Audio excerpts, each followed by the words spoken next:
All right, let's talk business now with Thomas Hayes. He's the chairman and managing member at Great Hill Capital. And it's great to have you with us, Thomas. Thanks for having me, Michelle. All right, Thomas, we've got the S&P 500 down 6.3% over the past 2 days.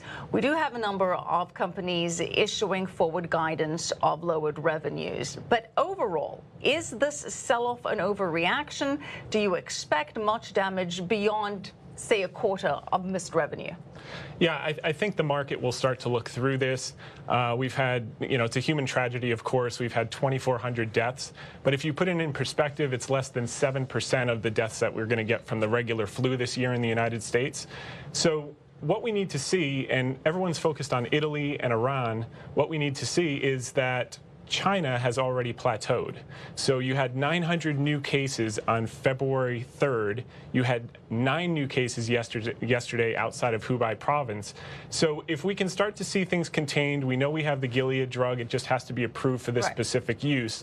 And we see that in other regions. I think the market will look through this. All right, but Thomas, arguably it's not about the death rate per se. It's about the way authorities around the world have been responding to this, shutting down factories, putting quarantines in place. It's not so much the death rate that's the problem, but the way that authorities around the globe have been reacting. Now, Larry Kudlow says he's not concerned about the coronavirus in the U.S., that it's not going to impact U.S. GDP. What would need to happen for it to actually impact U.S. GDP? I think if you see an acceleration of cases outside of China and it looks like it can't be contained and you see more and more shutdowns, that's going to impact things beyond Q1. So we saw last week with Apple coming out with guiding down. The market started to fear that late week that more and more companies would come and start to guide down. We just need to see an end game. And this kind of reminds me of, it's very hard to quantify at this particular point in time, like we had during the Euro crisis in 11-12 until Draghi stepped in. So once we see some stability that can be quantified, the market can look through this for the next 12 to 18 months. All right, well, you mentioned Draghi, and of course there's been a lot of speculation that there will be central bank action, potentially something even from the Fed. Do you anticipate that happening? And at what point do you think that Jay Powell will find it necessary to take some kind of action? Well, it's actually already happening. So we've got $415 billion of liquidity that's come into the market since August. He's going to keep the pedal to the metal. We saw today in the repo market that it was oversubscribed. They'll continue to add liquidity. The market is discounting cuts. I don't know that we're going to get cuts unless this gets much worse, particularly seeing China plateau.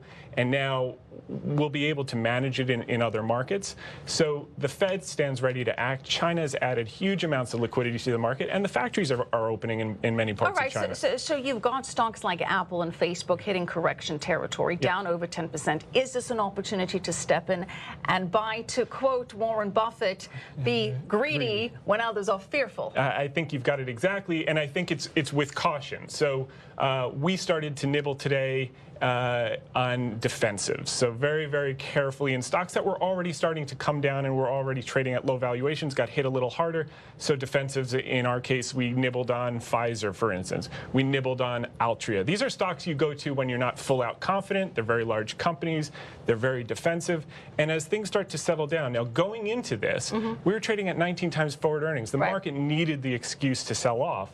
And so the most crowded trade, Bank of America did a survey last week. The most crowded trade right now in the market is U.S. growth and U.S. tech. So is that the place that I want to go into right away when there's tumult? No, because there's going to be the most number of people hitting the exits on those stocks first. I would wait on those stocks, go with the conservative ones, nibble first, start to get a sense of the quantification of the problem, and then as things start to stabilize, you can get your chance at some of the higher flying stocks. All right, Thomas, thanks for that breakdown. Thomas Hayes, good to have you with us. Thanks.